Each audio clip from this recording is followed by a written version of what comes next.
Baik, Assalamualaikum warahmatullahi wabarakatuh. Perkenalkan, saya Sinta Rizky Pramesti dengan NPM 20201201055.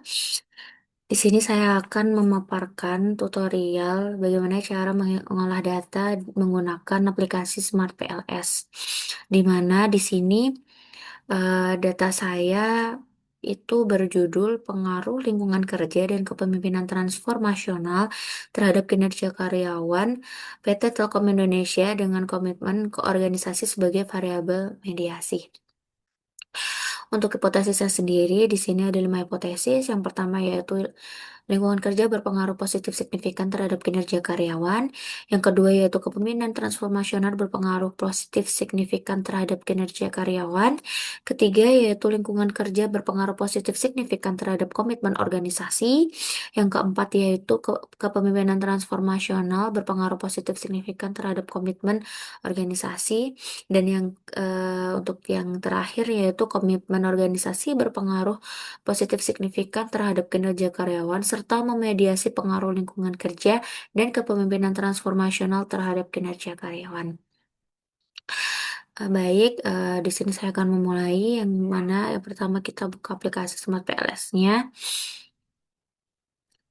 Jika sudah ada tampilan seperti ini, kita klik New Project. Kita beli file folder kita dulu yaitu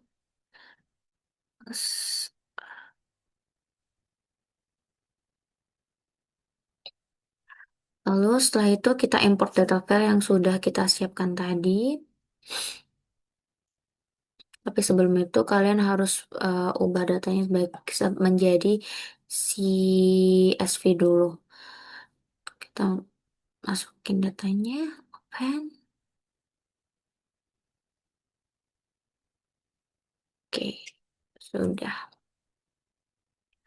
Baik, setelah itu kita import datanya langsung.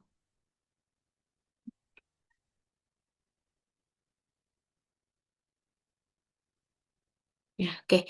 Kalau sudah muncul seperti ini, langsung kita back dulu. Nah, lalu kita create model. Nah, di sini kita model type-nya kita pilih PLSM, lalu model namanya kita ganti nama menjadi mediasi. Kita save. Baik, lalu kita mulai uh, input-input dulu, yaitu kita blok dulu dari X1.1 hingga X1.4. Terus kita drag ke sebelah sini. Nah, baik, kita namain dulu ini untuk variabel X1-nya lingkungan kerja.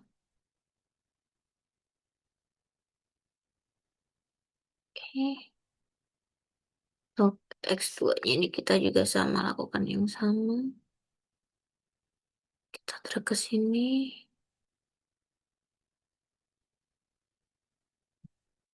Kepemimpinan transformasional. Nah, oke. Sudah. Ini untuk variabel Z-nya juga kita blok. Setelah itu kita drag ke sini karena variabel Z kita taruh di tengah-tengah sini. Oke. Z sebagai komitmen organisasi. Lalu yang terakhir variabelnya dari Y1 hingga Y3 kita blok, habis itu kita hingga Y4 maksud saya. Nah, sebentar. Kita kita drag ke sini. Oke. Kinerja karyawan. Sudah kita samain dulu agar terus. Oke. Lalu kita connectingin dulu untuk hubungan dari tiap variabelnya.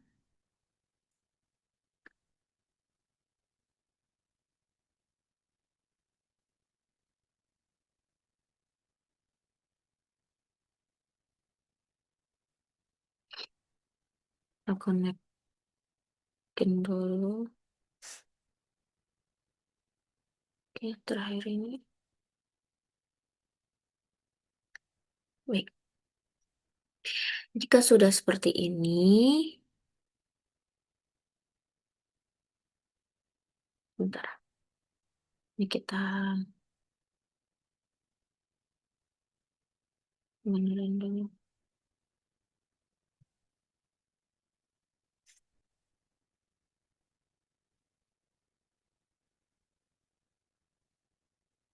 Oke, lalu jika kita sudah eh, atur-atur ini semua, kita klik calculate. Kita yang pertama akan menghitung PLSM algorithm terlebih dahulu. Nah, ini langsung kita start calculation saja.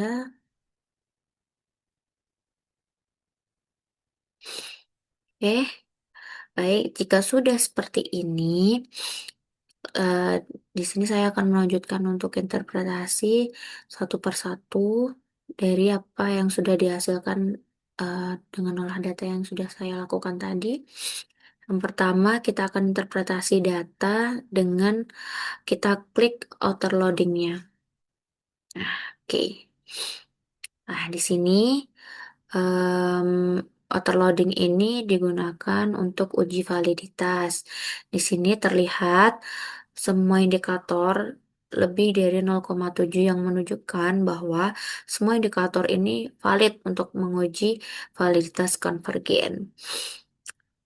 Lalu yang kedua, kita akan menguji validitas diskriminan, di mana untuk menguji validitas diskriminan ini kita lihat pada AV dan akar AV, di mana kita buka di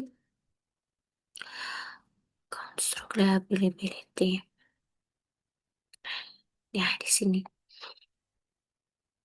Nah, baik, di sini. Di sini nilai AV di setiap variabel itu lebih dari 0,5 yang artinya semua indikator dinyatakan valid. Uh, Kemudian kita klik di diskriminan, kita lihat em, nilai akar AV tiap variabel sudah lebih besar daripada korelasi antar variabel, sehingga diskriminan validity-nya ini terpenuhi dari masing-masing variabel laten, yaitu komitmen organisasi, kinerja karyawan, lingkungan kerja, dan kepemimpinan transformasional. Itu dapat dijelaskan satu sama lain dengan baik. Selanjutnya, yaitu kita menguji reliabilitas, yaitu kita klik pada konstruk reliability dan validity, di mana di sini dinyatakan variabel bahwa hasilnya dinilai Cronbach alfanya ini lebih dari 0,7, ROA-nya lebih dari 0,7, dan uh, Conspect Reliability Roche-nya ini juga eh, di atas atau lebih dari 0,6.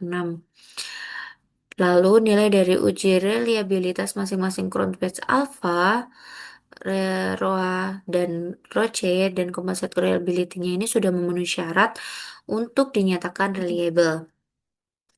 Lalu selanjutnya kita akan melihat pada R square, fokus pada kita lihat di R square, kita fokus pada R square adjusted. Nah, di sini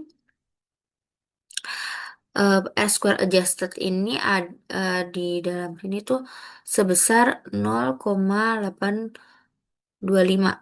0,825. Maka dinyatakan lingkungan kerja mampu mempengaruhi komitmen organisasi sebesar 82,5%. Sisanya 17,5% dipengaruhi oleh variabel lain di luar penelitian. Lalu untuk kinerja karyawan sendiri, di PT Telkom Indonesia, R square adjustednya ini sebesar 0,959, maka lingkungan kerja mampu mempengaruhi kinerja karyawan PT Telkom Indonesia sebesar 95,9%, dan sisanya 4,1% dipengaruhi oleh variabel lain di luar penelitian. Selanjutnya, kita perlu menghitung chi-square-nya. Untuk mengetahui chi-square-nya itu kita hitung terlebih dahulu di mana di sini penghitungnya adalah chi-square sama dengan satu min satu eh, min satu min 0,961 di mana 0,961 ini diperoleh dari kita lihat di R square-nya di sini. Ini kita masukin ke dalam sini. Lalu untuk lalu dikalikan satu min 0,832 ini dapat dari mana? Di sini tuh didapatkan dari R square yang ada di sini. Eh, lanjut itu kita masukkan ke sini.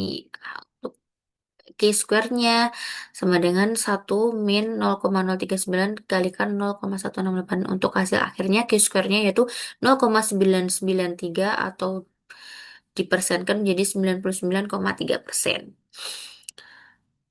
Lalu, jika diinterpretasikan, Q-square di sini sebesar 0,993, maka perilaku kinerja karyawan PT Telkom Indonesia dapat dijelaskan dengan variabel lingkungan kerja atau X1, kepemimpinan transformasional sebagai X2, dan dapat diprediksi dengan baik oleh variabel komitmen organisasi yaitu variabel Z atau sebagai variabel mediasi sebesar 99,3% dan sisanya 0,7% dipengaruhi oleh variabel lain di luar penelitian.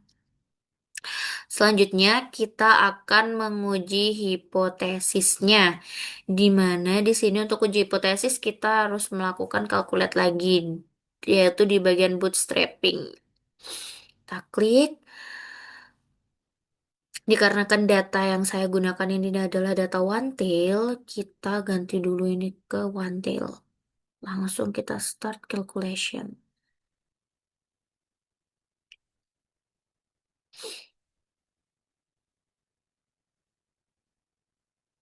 Baik, ini hasilnya sudah keluar. Ah, di sini saya akan interpretasikan hasil dari uji hipotesisnya ini. Untuk hipotesis pertama, yaitu disebutkan tadi bahwa lingkungan kerja berpengaruh positif signifikan terhadap kinerja karyawan.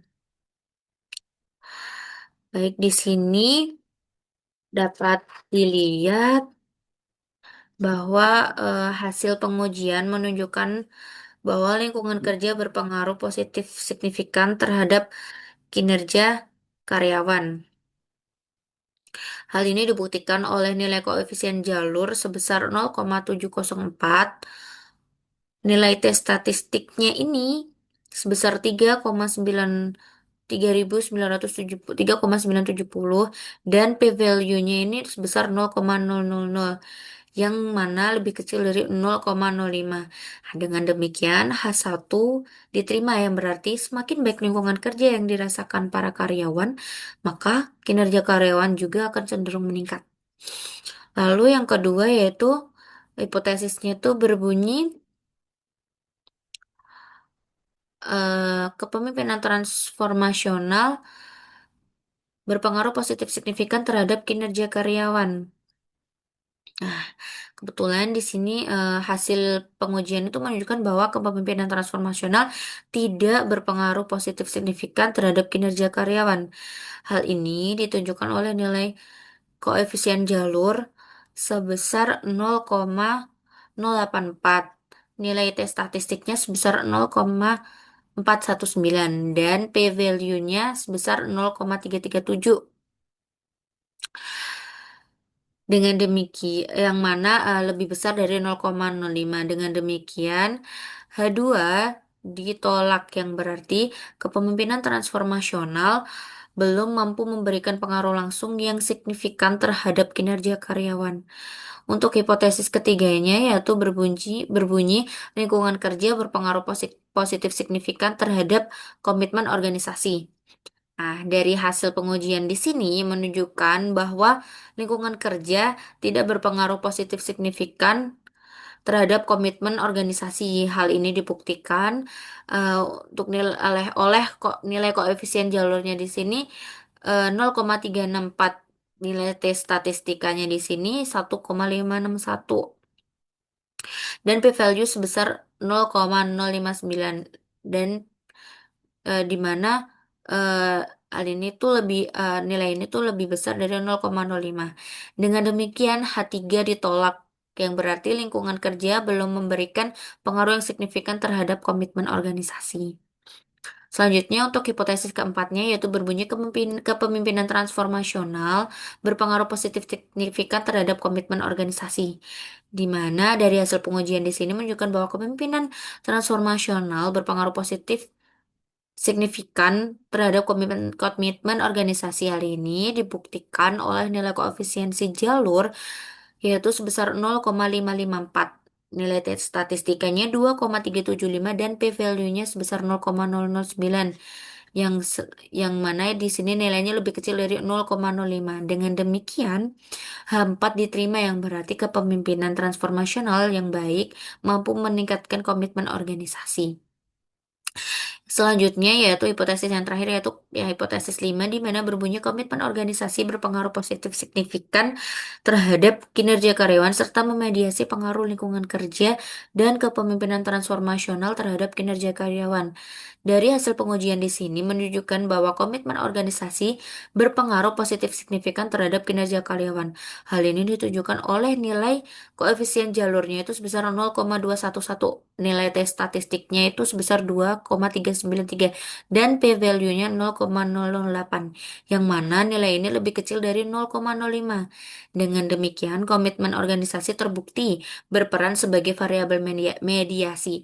Komitmen organisasi em, memediasi pengaruh kepemimpinan transformasional terhadap kinerja karyawan, namun tidak memediasi pengaruh lingkungan kerja terhadap kinerja karyawan secara signifikan. Oleh karena itu, hal 5 diterima secara parsial.